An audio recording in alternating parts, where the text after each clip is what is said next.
Hello, everyone, and welcome back to Let's Eat. It has been officially 4 weeks since the release of my last episode. That concluded season 1, and now we're diving into season 2. So it really hasn't been very long, but it's been a long hiatus for me because I do love podcasting. I love podcasting so much, and I was really excited to get back to it. I think the break was definitely needed, especially because I was traveling and just having some time off from having to record and edit and so forth, I think was good for getting my head on straight for moving into this new season. I am calling this season 2 because I want to step things up a little bit. I'm really excited from a production standpoint to be a little bit more intentional about my editing and learning more about how to do it better, I guess is the best word for it. I've shared many times over the course of the past year that I really just started this and didn't really know what I was doing. And that has kind of become my life strategy, is just start. I shared something on Instagram the other day, and it was the words, start by starting. And I wholeheartedly believe in, instead of waiting till we feel ready, instead of waiting till we feel motivated, just getting started. So much of the first 6 months of the podcast, when I first started it last January, was very much that energy. Just start and figure it out along the way. And I'm grateful because had I not taken that energy into the podcast, I probably would have never started because I wasn't, qualified or skilled enough, and technologically it's not super, complicated. It's pretty straightforward, but I definitely learned a lot along the way as far as audio goes, and now I've transitioned to video. So we are constantly learning, but season 2 is all about up-leveling in that department, and then also just continuing to bring episodes that are meaningful, that are inspiring. I love my solo episodes, so those will continue to very much exist and be the predominant content that you hear, because I love to talk about all of the things in wellness and whatnot, especially as I continue to go through school. Over the next several months, I'll be bringing a lot of that into the podcast, but then also guests and getting excited about individuals I can interview and get to know. And that was one of the best parts of 2024 was the guests I was able to have on and the relationships I've developed with them and the value that I was able to bring to all of you as listeners through the conversations that we had. I feel as though it was very varied. There was a lot of different topics that we covered, and I'm really proud, as I mentioned on the last episode of the year, how proud I was of what the podcast brought to the listeners. And I think it really exceeded the expectations that I had for it. So even more excited for 2025 and all that will come with the podcast. Today, we're going to be talking about consistency. These first few episodes, in my personal opinion, were pivotal in terms of planning to really figure out, what do I want to kick off season 2 with? What do I want to kick off the new year with? And I feel consistency is something that keeps coming up for me, especially over the past few weeks. Consistency is something I talk about all the time with my clients. And when it relates to goal setting and creating habits and health and wellness, there's so much importance and so much emphasis that we need to consider within the world of consistency. I think it's a completely different frame of mind than maybe the way we looked at health and wellness and habits within the world of health and wellness in the past. And I'm going to break that down a little bit for you in this episode. But the quote that I want to really kind of return to, and this is something that Jess Sims from Peloton constantly says. She's my favorite instructor from Peloton. She says, "You are what you repeatedly do." And I know that that's not her original quote. That's a quote that, you see a lot in self-development and in the world of habits and whatnot. But there is so much truth to that. And I want you to really marinate on that. I want you to really let that sink in. You are what you repeatedly do. So if we really break it down and look at our daily habits from a health and wellness standpoint, who are you? What does your health look like in reflection of what you are repeatedly doing? And when you're able to look at it through that lens, you can start to consider, all right, what are the small steps that I can change to create a different outcome? Because if I'm repeatedly doing X, Y, and Z every single day, and I'm repeatedly getting the same outcome, I'm still feeling the way that I feel, would it not make a lot of sense to look at what it is that you're doing and choosing something different? Now, that is going to be essentially what we talk about throughout this episode, but that ties into consistency, right? What are you doing consistently? You are what you consistently do. So repeatedly, consistently, those are interchangeable there. But this is some food for thought as we move into today's episode. So thank you for being here. Welcome back. This year is going to be great. I'm excited. I can't wait to join you at the table every single Tuesday and every last Thursday of the month for our bonus episodes. So let's dive in. Welcome back to the table and let's eat. Welcome to Let's Eat. I'm your host, Emily, certified holistic health coach, functional nutrition expert, and self-proclaimed wellness enthusiast, here to meet you at the intersection of physical and mental health, the space within which we become well. This podcast is meant to explore all areas of mind and body wellness, designed to offer you the integrative knowledge, behavioral strategies, and mindset shifts necessary to uplevel your health and feel better today. We'll explore nutrition, sleep, movement, self-care and stress management, habits and routines, self-development, gut health, mental health, and more. I am so happy that you're here. Welcome to the table. Let's eat. So let's start by talking about what it means to be consistent. So I asked ChatGPT, what is consistency? And consistency is defined as the quality of being unchanging, reliable, and steady over time. It involves acting or behaving in a regular and predictable manner, particularly in relation to certain actions, standards, or principles.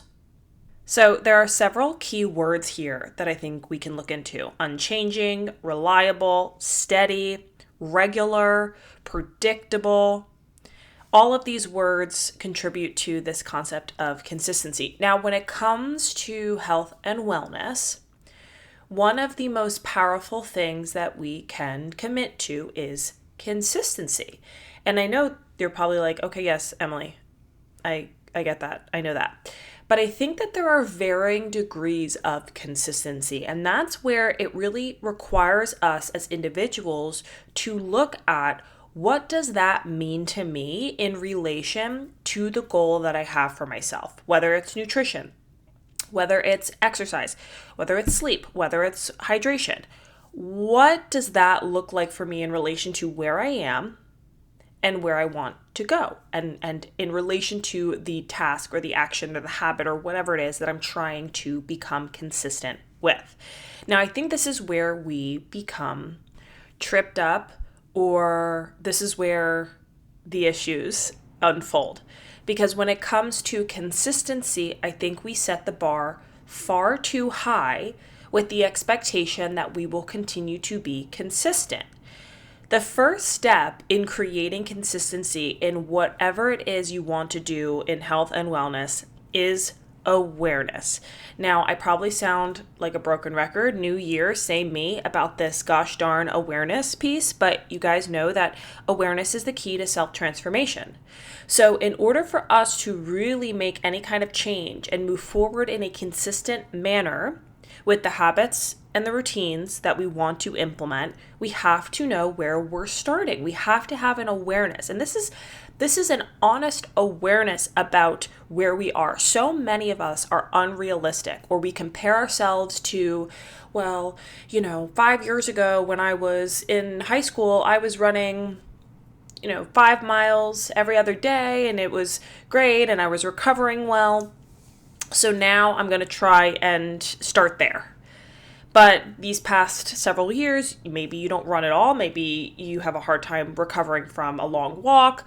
Maybe your body's just in a different space. I know for me, when I was in high school, 5 years later, I was definitely in a much different place than where I was when I was 17.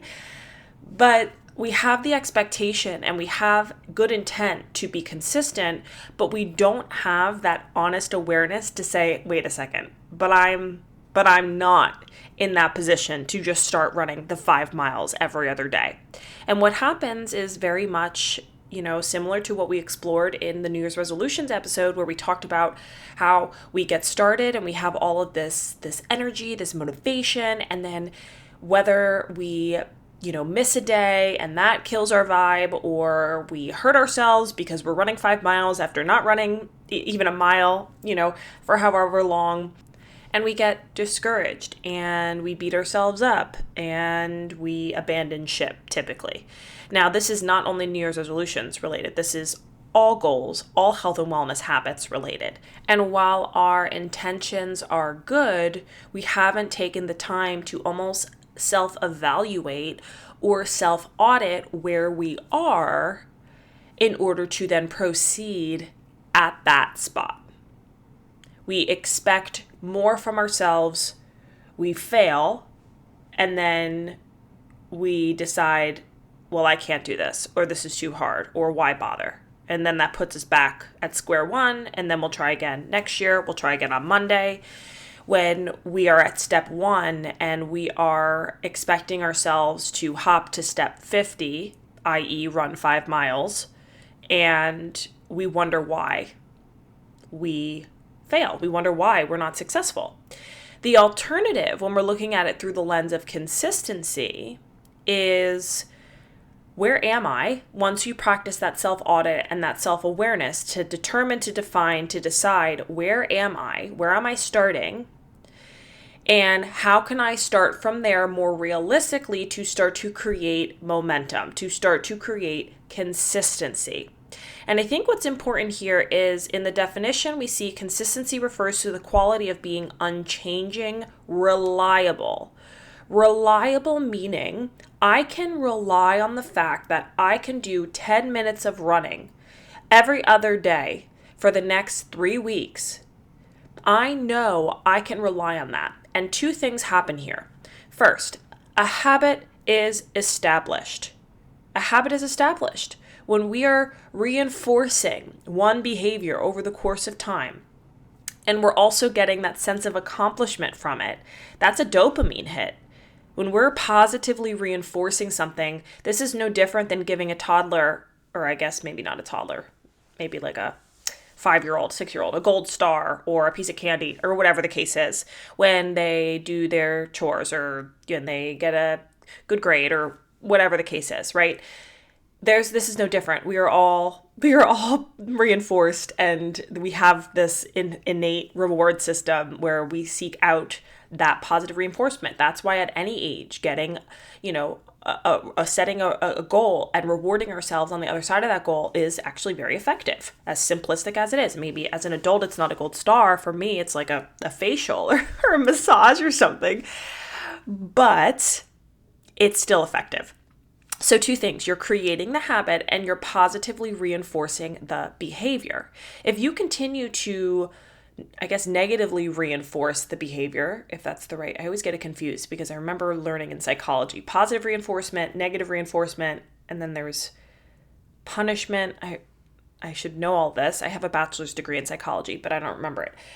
But if you are constantly showing yourself, I can't do it, because you're trying for those 5 miles and you can't do it, you are negatively reinforcing that habit. It's going to make it harder for you to want to do it if you keep failing at it. If you keep showing yourself, I can't do this, I can't do this, versus, this might sound very simple, starting where you are in a reliable way, knowing I can always hit that mark. I can hit that mark, no problem. That over time is going to show much greater success. That's going to compound. That's going to build momentum in comparison to a goal that is out of your reach or that is too high in expectation. So that is important. 2 of those things, creating that habit, that comes with consistency. Even if it's just 5 or 10 minutes, creating that habit and the positive reinforcement of I did it today, I did it tomorrow, or I did it tomorrow. That doesn't make any sense. I did it today. And then tomorrow, I'm going to do it again today. And then the next day, I'm going to do it again today. And giving yourself that reinforcement from a psychological perspective is going to help you feel better. It's going to help you feel more motivated. It's going to help you feel as though, all right, I can do this, because you're starting where you are. You're realistic, but you're consistent. Even if it's not going to get you the results as quickly as you want them. I think this is the segue that I need to offer you in relation to what we see as the key to success when it comes to health, or the human nature, the human desire to get results quickly. Get results quickly. Is that correct? One thing about me is you will never catch me using an adjective when I should be using an adverb. That is something that is a very weird quirk about me. But if you say drive slow or drive careful, that gets under my skin in a very irrational and abnormal way. I have to say, I'm such a grammar police, so I always check myself too. I'm like, am I saying this right? Because an adverb is an adjective that describes a verb, right? It's a descriptor. Let's move on. So now I lost my train of thought. We're off to a great start here, everyone. I had to go back and listen to what I was even saying. So when we want results fast, that typically leads us to my first example of I'm going to run 5 miles every day or every other day, whatever the example was. But you and I both know, based on what I just shared, that is likely going to result in, worst case is injury, which that's no good because that'll really set you back. But it's probably going to result in failure because that's not sustainable. You are not the person you were 5 years ago if that was what you were doing 5 years ago. Instead, the consistency piece of doing the same thing at a realistic spot, like I said before, a reliable and steady progression of the same habit, even if it's just a smaller amount of time or a lesser degree of intensity, is going to generate longer term, more sustainable change than trying to do my first example over and over and over again and continuing to fail. I would argue that the results that you get from, say, 10 minutes of running every other day, every day, whatever the case is, over the course of a year, will prove more successful than 45 minutes, an hour, whatever the case is, of running over the course of a month, but then abandoning ship and taking 3 months off because either you hurt yourself or you got discouraged or you were burning out or whatever it is, and then trying to get back to it in another 3 months or another 4 months or whatever it is. The difference there is extreme because you're consistently doing something over the course of time, over the course of the year, unchanging, reliable, and steady. Those are the 3 key words in consistency, versus I'm gonna yo-yo in my relationship with exercise where I am working out hard for a couple weeks and then I fall off and then I take a couple months off because this was exhausting and this was also probably negatively reinforcing. That's stressful. Holy cow, that's stressful. If you said to me, Emily, okay, you need to go run 25 miles a week. I'm good. Just the thought of that. Don't get me wrong. There's people who are training. If you are qualified and you are physically capable of doing that, you go. Amazing. Do that for yourself. But for me, if you said that to me, I would count myself out before I even got started thinking about that overwhelming goal after not running for however long. Or, for me personally, I have knee issues. So your girl is not going to be running 25 miles a week. That's just not happening. So think about that. Now, as a human being, you're probably sitting there thinking, and I know for me, I'd be like, well, I don't want to wait that long. I don't want to have to wait a year to get the results I want in a few weeks or a few months or whatever it is. But what actually happens here is you likely aren't going to stay at those 10 minutes. I know I use 10 minutes as just kind of the visual of what it would look like every other day or whatever it is. Once you've established momentum and consistency and reliability in the presence and the establishment of that habit, you can expand on it. So maybe 10 minutes goes to 15 minutes or 15 minutes goes to 20 minutes. And you build on that principal habit of just even 5 minutes that you may have started with, so that that consistency can build. You're reinforcing it, you're feeling good about it, you are allowing yourself to reinforce it over the course of time so that it becomes more of a part of your day, as would brushing your teeth or, getting into bed, or whatever the habits look like in the course of your day, so that they become more part of who you are. And then you're able to be more comfortable in expanding on them, as opposed to I'm going 0 to 45 minutes and failing. I'm going 0 to 30 minutes and I'm failing. I'm going 0 to an hour and I'm failing. And still finding that awkwardness and that unreliability in it, because every single day it's a struggle to get yourself to go do it. And maybe at some point or another, you're just going to decide this isn't for me, because you are psychologically reinforcing something that doesn't feel good per se. Maybe some days it does. I don't want to say that all the time it doesn't feel good, but there's such a psychological component to it. It's not just about the physical piece of I'm just going to go run 45 minutes and it's going to be great and I'm going to feel good about it and I'm going to want to do it again the next day, or I'm going to want to do it again the day after. There's such a powerful consistency psychological piece to it. And that's what I'm trying to illustrate here. Now, alongside the awareness piece is a lot of self-forgiveness. I think when it comes to consistency, we hear consistency over perfection, and that's very cliche, but there's so much truth to that. And this is something I work on all the time with clients. I'm kind of their what's the word I'm looking for?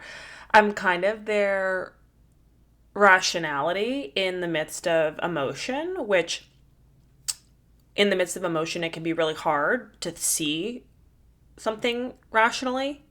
So that's where I come in to offer maybe some perspective, a different angle to kind of ground them a little bit, because a lot of times it's I don't want to do this, I can't do this, it's too hard, I can't seem to do it, I'm not doing this, I'm not able to do, all of the kind of, I think I just said the same thing like 6 times, but you understand what I'm saying. Week to week, there can be ebbs and flows of emotion. Sometimes we feel really on top of our goals, really progressive with them, and then other weeks we feel, discouraged, or we feel like we're treading water, or we're plateauing of something. It's really important that we're also able to join that emotion and be okay with the fact that, yeah, this feels frustrating, this feels hard, this feels discouraging, because you're always valid in how you're feeling. And also meet that with the rationale. Meet that with being able to have perspective on, okay, one day, 1 week even, is not going to completely derail me in terms of the progress that I've made. What matters is the consistency. There we are again. Consistency. I think this all or nothing thinking that is so incredibly common. You are human. How many times have I talked about all or nothing thinking on the podcast? I'm so grateful to have a master's degree in clinical mental health counseling for a number of reasons, but mostly for the fact that I learned about cognitive distortions. And honestly, I would say I probably didn't even learn too much about it in school. I learned about it more when I was working as a therapist, but that's a whole different topic. But anyways, I'm so grateful, because my understanding of our thought processes, my understanding of, irrational and rational thoughts, cognitive distortions, thinking errors, and so forth has changed my life, but has also changed the lives of my clients. And understanding this all or nothing, black or white thinking is so incredibly important for us to bring the rationality into those moments where we're feeling discouraged. And that's where consistency can save the day. Because if we're able to, all right, I'm going to be okay with the fact that I'm feeling this way, I'm feeling discouraged, I missed a workout, or I missed a meal, or I haven't felt very strong in my water intake, or my sleep has kind of been off, I can't seem to get off my phone at a reasonable time at night, or whatever the case is. Fill in the blank for you there. Every part of us, if we're operating through that cognitive distortion lens, wants us to say, or wants us to abandon ship, because why bother? If I haven't been successful over the course of this week, why should I even continue? And that's a very strong experience, because our emotions are powerful. But usually what precedes the emotion is an irrational thought. And if we start to infuse those opportunities or those moments in the space of awareness with consistency is what's most important. There's no there's no potential to be perfect here, we completely reframe the way we see the situation. Because think about it. If I have been completely committed to hitting my water goal, say 6 out of the 7 days over the past 4 weeks, and for whatever reason this week it's been maybe 4 days, and I've just really slacked off. Maybe my water bottle broke, which was helping me remain consistent, and I just can't seem to keep up with it. Whatever the example is, I'm trying to vary the examples here, right? Every part of us within the all or nothing frame of mind would say, well, I'm just not going to bother for the rest of this week because there's no point. If I've already missed X amount of days, why bother? Or, I'm just not able to do this. I'm just going to stop entirely. I'm just not going to prioritize it anymore. Not that say you're going to stop drinking water, but you're going to stop prioritizing it. It's not going to be as much of an importance to you as it was maybe weeks prior. Instead, look at it as, okay, I might not be as successful today or yesterday or the day before as I have been the past few days, and that's okay, but I've still remained consistent. And that's what's most important, is that the consistency factor is still there. It's not about perfection. It's about consistency. And so if we're looking at it through that lens, we can sit there with that all or nothing thought and say, all right, what is required of me to remain consistent? Even if I'm not hitting my 100 ounces, can I still hit 50? Can I work my way back to that 100-ounce goal, even if right now it feels really challenging in order to do that? If you can do that, that demonstrates consistency because you are consistently committing to that habit versus I'm going 0 to 100. I guess in this case, it would be 100 to 0, and I'm just abandoning ship entirely. If 50 is feasible for me, let's do 50. If 50 is feasible for me, let's do 50. In the case of the running example, if I've done 10 minutes and now it feels as though 5 minutes is more doable based on the fact that my legs are really sore or I have limited time this week, let's do 5 minutes. Everything in your body, everything in your brain wants to say, well, if you can't do 10, then why bother? If you can't do 20, then why bother? If you can't do 100 ounces, then why bother? But it's the consistency of continuing to commit to the habit that is most important. And that gives you that balance, that gives you that middle ground to infuse this emotional experience with rationality, with an ability to say, you know what, even if I can't commit to what I have been committing to, I can still commit to something because that's more important than the perfectionistic frame of mind that I'm expecting from myself, the perfectionism that really doesn't exist. I mean, I had a client say to me the other day, and she says this often, she'll say, it wasn't a perfect day or it wasn't a perfect week. And I immediately interrupt that and say, is there ever a perfect day? Is there ever a perfect week? The only way that you will be sustainable in your health and wellness journey is if you ditch the expectation that there will be a perfect day or a perfect week. Because unfortunately, and I don't even say unfortunately, actually no, it is not unfortunate. It is actually fortunate. It is fortunate that there isn't the existence of perfect. It's actually very fortunate because if we continue to expect perfection, we would wake up every day and disappoint ourselves on a day-to-day basis because it's not going to be perfect. It's never going to be perfect. But what it can be is consistent. Consistency, consistency, consistency. That is what is going to carry you through in no matter phase of life you're in, no matter chapter of life that you're in. I've been working with some clients for a long time, and I have worked with them through many phases, many challenges in life, many obstacles, but what has carried them through is committing to the consistency piece of where am I in this stage of life? What can I commit to consistently in this phase of life? And if that's what I can commit to right now, then that's what I'm going to commit to. But you're going to see greater success and greater sustainability and honestly, greater satisfaction when you're able to just say, like, this is where I'm at right now. So this is what I can commit to.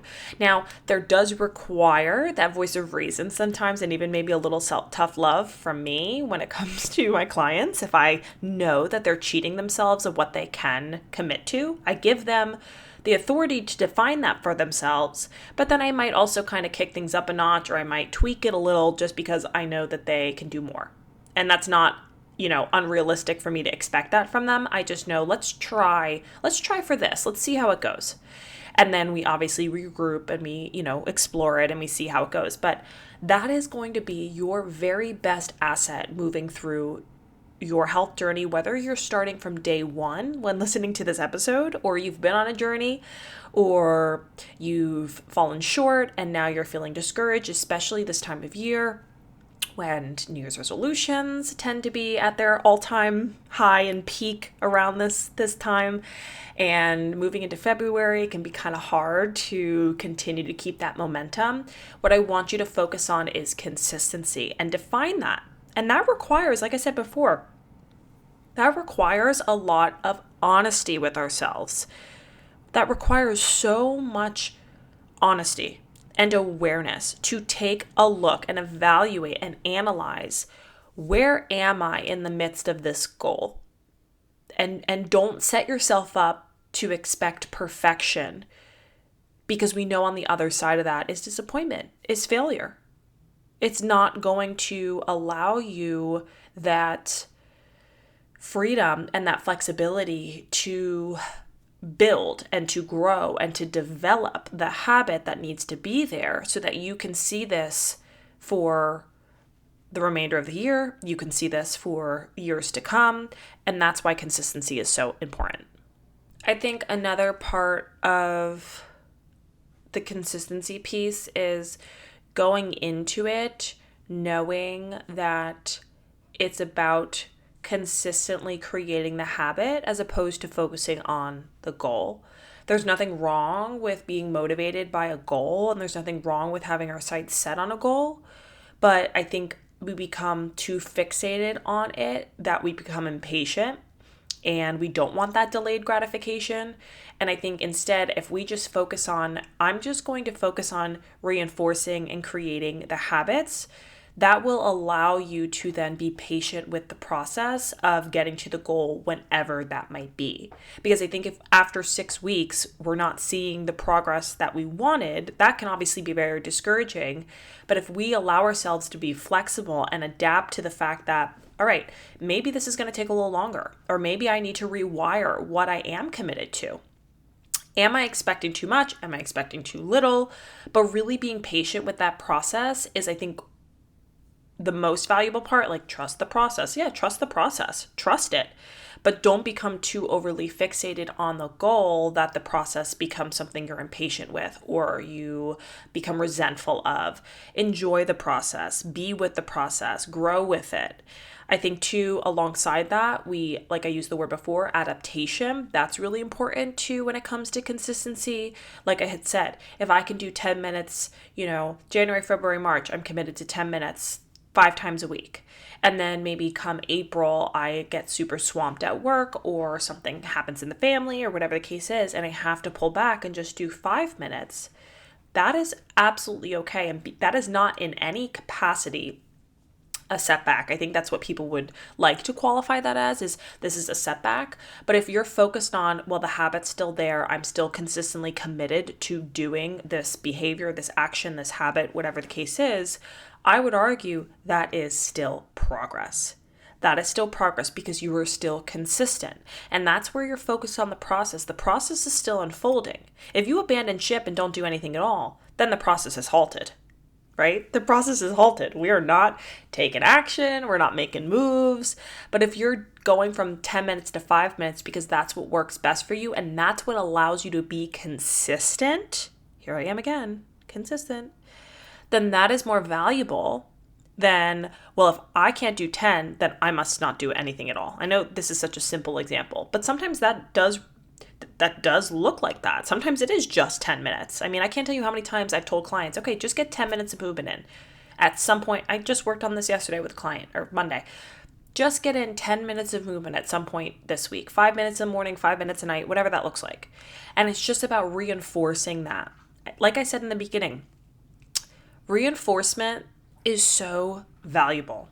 It's so valuable. And we discredit that because it feels very, I don't know, it feels very simple. And I think what I am here to tell you is a lot of this is very simple, but we overcomplicate it so much because we're impatient, we want results, we think there has to be some master plan involved. But if you can just get started by meeting yourself where you are and doing things repeatedly, this goes back to the original quote, you are what you repeatedly do. You are what you repeatedly do. And this can be obviously in a very positive manner, but it can also be a very negative capacity, right? It can go both ways. I also want to shed light on this quote when we're saying you are what you repeatedly do, which, by the way, I just looked it up. This was a quote by Aristotle. So sorry, Aristotle. I'm over here giving credit to Just Sims, but it was actually Aristotle. So Aristotle says you are what you repeatedly do. And I think this also has to do with our thoughts and our mentality. And it's not just about actions, but it's also about our mindset. Something I've learned, and I'm going to actually do an episode, I think probably many episodes on this over this next year. As I mentioned, I really love to do more episodes on personal development and personal growth and how that's played a role in my journey as an entrepreneur and so forth. I think we do not pay attention enough to our thoughts, and our thoughts create our reality. And that sounds like a very simple sentence, but it's true. If you are constantly, consistently, repeatedly having negative thoughts or having discouraging thoughts or having lack-focused thoughts, you are going to create that in your physical environment, in your physical presence, in your physical existence. And the more that we repeatedly have the same thoughts, which, for those of you who don't know, 80% of our thoughts are negative and 90% of them are repetitive. And this all goes back to awareness. This goes back to cognitive distortions. This all centers on if I'm having repeatedly negative thoughts, and you are what you repeatedly do, and we know our thoughts create emotions that create action. So if negative thoughts create emotions, that means they're going to create action. But let's put it all together here. Okay? You are what you repeatedly do. If I'm having negative thoughts that are creating negative emotions that are then going to generate a certain type of behavior, what is then the outcome going to look like? What is likely going to result? Think about it. This is huge. This is huge. Oh my goodness. In caps, in bold, in italics, emphasize, exclamation point. This is huge, everyone. Oh my goodness. If there's one thing that you take away from this episode is thoughts create reality. Think about it. If 90% of the thoughts we're having are repetitive and 80% of them are negative, and we cannot control the thoughts that come to our brain. That's like a hard pill to swallow for a lot of us. And that is one of the biggest things I educate clients on. I did as a therapist. I do now as a coach. If our thoughts are automatic and 80% of them are negative and 90% of them are repetitive, we are on the losing team here. Okay? Think about it. If we don't even have the awareness yet is a key word because you can build awareness.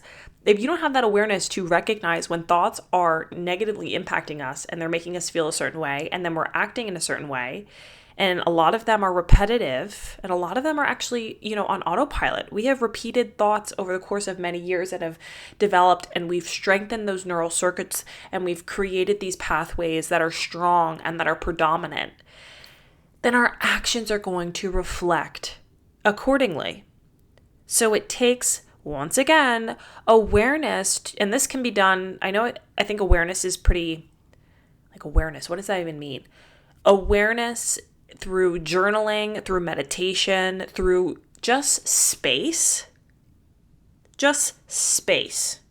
I use this example all the time with clients as a therapist. It's like when you text someone and they don't text you back, immediately your brain goes to worst case scenarios, goes to they're mad at me, they're upset with me, they are in trouble, they are this, that, and the other thing.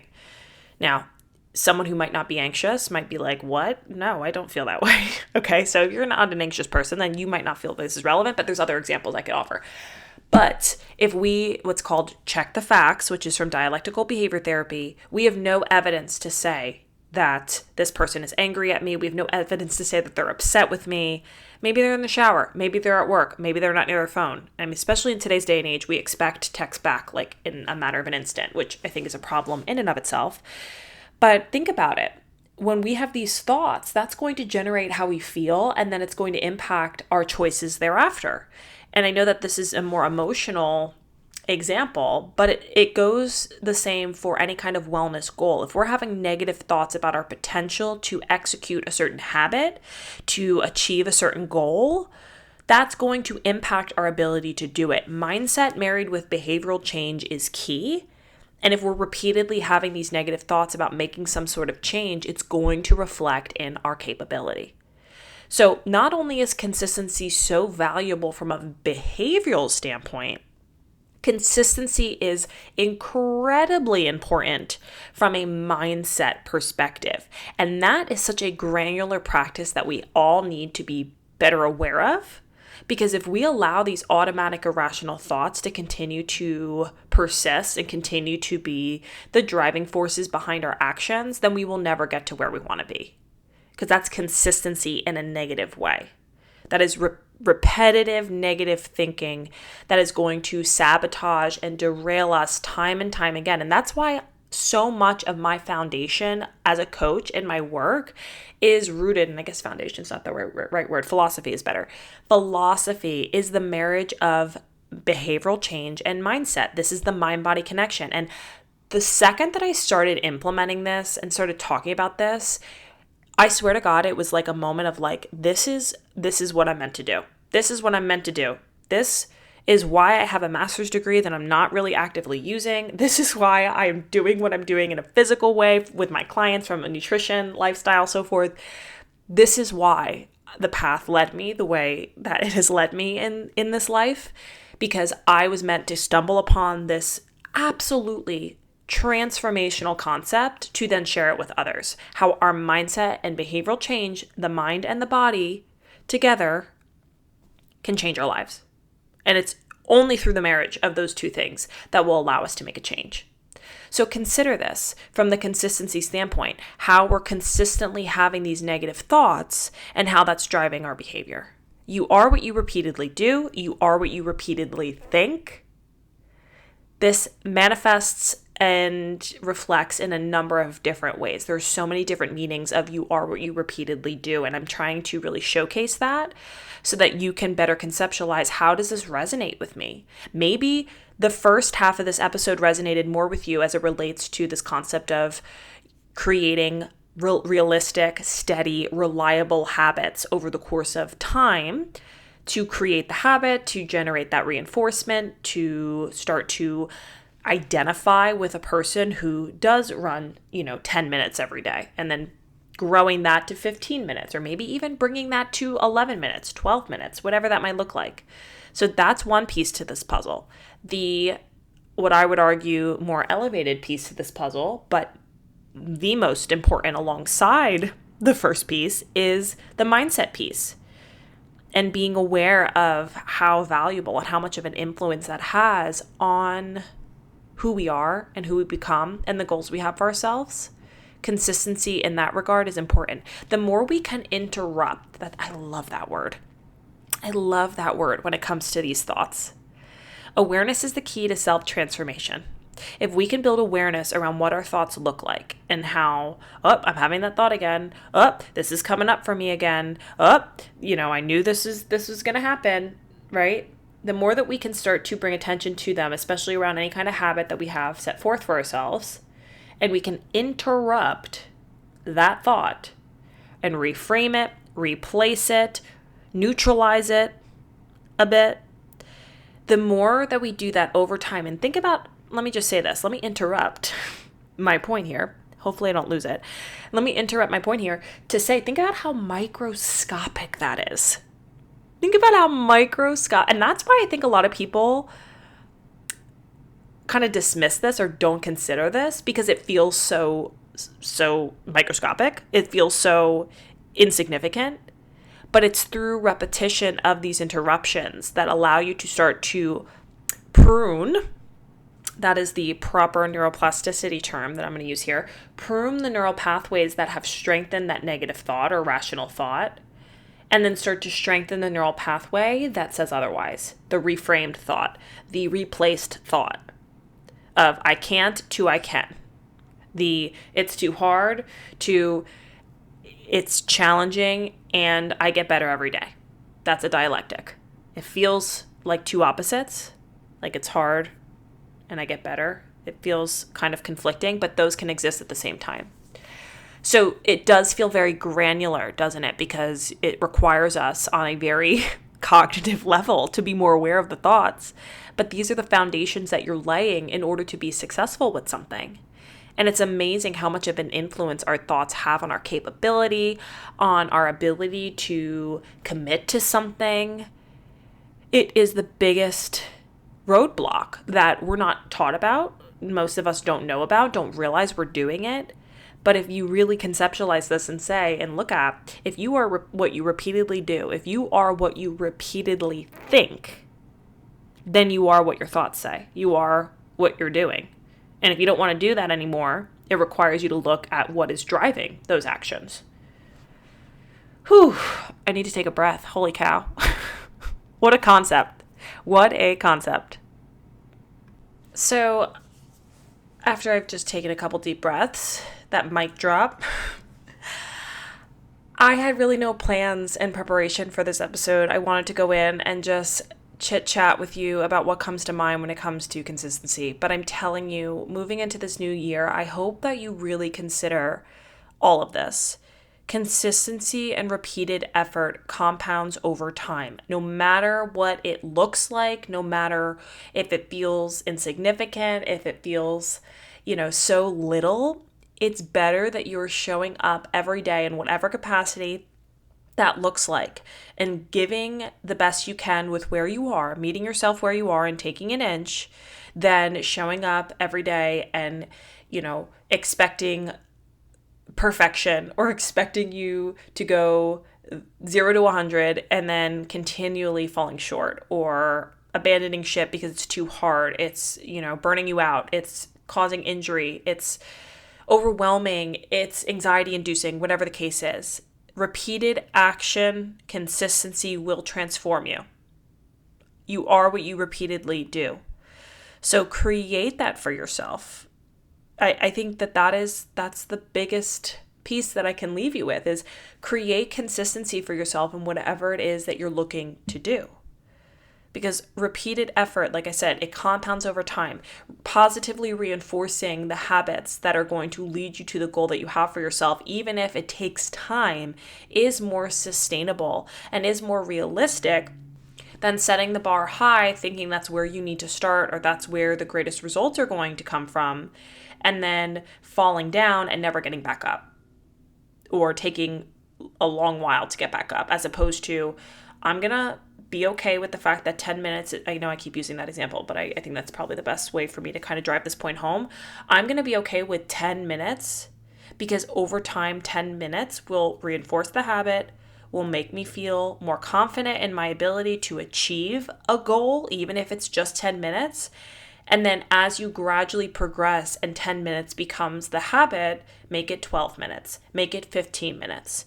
And that consistency over time will generate results much more successfully in comparison to I'm trying and I'm failing, I'm trying and I'm failing, I'm trying and failing, and not ever really making any progress there. And really, I think the biggest issue is not just the physical piece of I can't physically make progress here because I'm not able to sustain it. It's the emotional reinforcement that's taking place. It's reinforcing the self-defeat, the self-discouragement, the maybe this isn't for me, maybe I can't do this. And that's no fun. That's really kind of creating that negative belief system around your capability that, whether it's conscious or not, is still going to drive your next steps. It's still going to drive and it's going to determine what it looks like next, because of the fact that that plays a massive role. We continually have this loop of negative thoughts about ourselves, our capability, because we're setting the bar too high and we just can't seem to hit it, or we expect perfection from ourselves. Then that segues into my next point. Our mindset plays a huge role in our ability to execute. Boy, this topic is so simple, and not in the sense of it's always easy to access for us all, because I think there's a lot of cultural influence, our upbringing, our beliefs about ourselves. I mean, there's a number of things that influence, but it's so simple when you really break it down, and it makes so much sense. But there's so much power and value in consistency.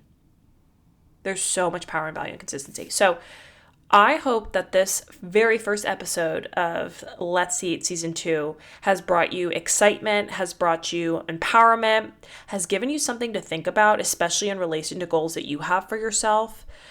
I am open to feedback and reflections and insights and all of the things, because I want to hear from you how this has hit you, how this has impacted you, what takeaways you have, what reflections you might have, because at the end of the day, that's what I'm here for, is to bring you value, to serve you, and to also hear back from you about what maybe struck a chord with you, or what you might be taking with you to move into the new year. And as always, this offer always stands. If you feel that this is something that you need support in, especially in relation to wellness goals, I will put the link in the show notes to work together on addressing some of this. I think this is the part of health and wellness that is not considered enough, and I think it is pivotal in making sustainable change. I've seen it right in front of my eyes when it comes to my clients, changes that they've made or mindset shifts that they've had that have completely changed the way that they see their goals, the way that they've gotten back up after feeling like they've fallen down, and just the progress that they've made and the recommitment that they've made to themselves as a result of looking at the mindset piece to it, of what are my thoughts telling me about my capability, and where do I need to adjust? How can I adapt here in order to keep going? That's what's most important, is that you recommit and you remain consistent with whatever it is that you're doing in whatever phase of life, season of life that you're in, instead of I'm committing wholeheartedly for 4 weeks and then I'm not doing anything for 6 months, and then I'm committing wholeheartedly for 6 weeks and then I'm not doing anything for 5 months, which I will say that was a big part of the way I operated before I really got into my groove with my health and my wellness and all that. But that's topic for another time, except, I did talk about that in one of my other podcast episodes around exercise. So I'll link it in the show notes. But I hope this brought you value. I know it's kind of all over the place, but you know me. This is how I roll. I feel most inspired and I feel I can bring the most value when I'm really just getting into it. I'm hitting record. I'm not stopping. I'm just going. So thank you for being here. I am so excited for the energy that this episode and episodes to come will provide you as we move into the new year, into 2025. I know we're already done with January, which is crazy. And I will see you next time. And in the meantime, be well.